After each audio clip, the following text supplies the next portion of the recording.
What's going on, tribe? Nick here in Ottawa, and in this third awareness video about the squat, we're going to talk about restoring your squat. And this is something a lot of people have been asking about, and something that can be quite simple if you understand the important stuff, right? Which is actually really simple. So I'm going to go through, now this video is the third of a series of 3 videos. And the first 2 awareness videos, we talked about the squat as a movement versus position. And the second one, we talked about being quad versus hip dominant. So if you haven't watched those 2, I would watch those 2 first, because this will make more sense. So in this one, I'm gonna give you 4 tips. And these are tips that I've had really good success and feedback from people that I've worked with in the past about how to go about restoring your ability to comfortably get into the squat position and eventually build up to being able to squat under load. So 4 tips. First tip, stop detraining your squat. And if we think about sitting in chairs as time spent detraining your squat, right? If training a movement means working to acquire the skill, detraining means essentially working to make it harder to acquire that skill, or getting you further away from that skill. If we talk about the skill being the squat, essentially every hour that you spend sitting in a chair with your hip at 90 degrees and your hip in neutral rotation is making it harder to get into deep hip flexion beyond 90 degrees and into external rotation, right? So think of sitting in chairs or couches or cars as detraining your squat, and the first thing that you can do to restore your ability to squat is spend less time detraining it, okay? So that seems almost too silly and simple, but it's very powerful. Okay, so less time in chairs, more time on the ground, like in positions I'm in, or a 90-90, or whatever resting position you want. That's tip number 1. And just as a side note, think of how consistent you've been in your life detraining your squat, right? Every day for your entire life, you've essentially spent detraining your squat. So it shouldn't be that much of a surprise that the squat is now difficult, but you can get it back. The body adapts. It's really powerful how quickly the body adapts if you change what you expose it to. So number 1, stop detraining your squat. Number 2, experience your current squat every single day.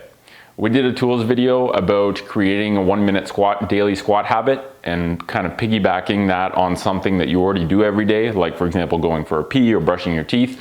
So that's in the tools section. I would check that out. It talks about essentially designing the squat behavior into your day-to-day life. But you have to experience your squat every day. And you can't, when you're getting the squat back, you can't really do it with sets and reps.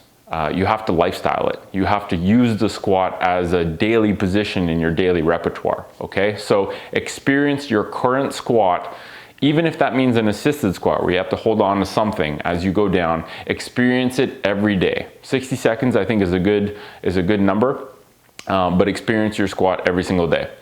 Tip number 3 is don't load your squat until you first mastered the movement and the position.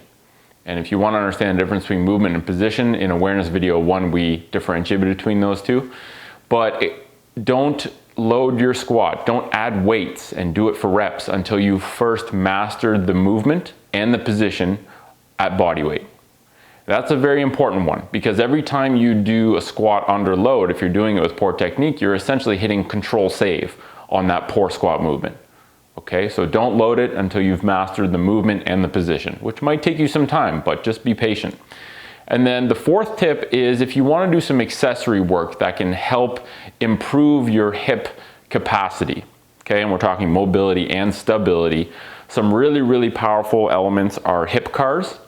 Cars are controlled articular rotations, and we have hip cars. Clayton, the mobility specialist for Beam Tribe, has done a video of how to do cars in standing and in quadruped and on your hands and knees. So doing basically big circles with your hip joint under active control every single day is a very powerful accessory movement to reclaim some capacity at that hip joint, right? To open up the capsule, to get that joint moving more.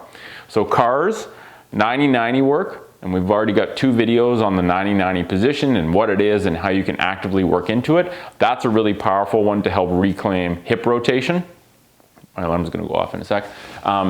So hip cars every day, right? I do 5 hip cars per side in standing. It takes me 3 minutes total. So it doesn't take very long. 90-90, you can use that as your floor resting position when you're not sitting in a couch or in a chair.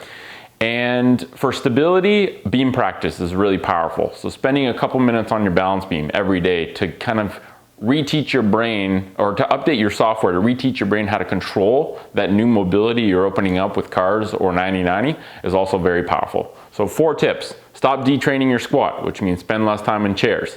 Number 2, what was number 2? Experience your squat daily. Sorry, my brain fart there. So stop detraining it, experience your squat daily.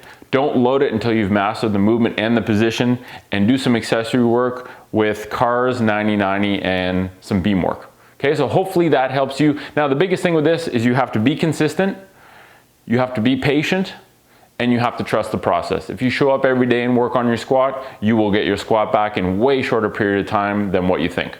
Okay, thanks for listening.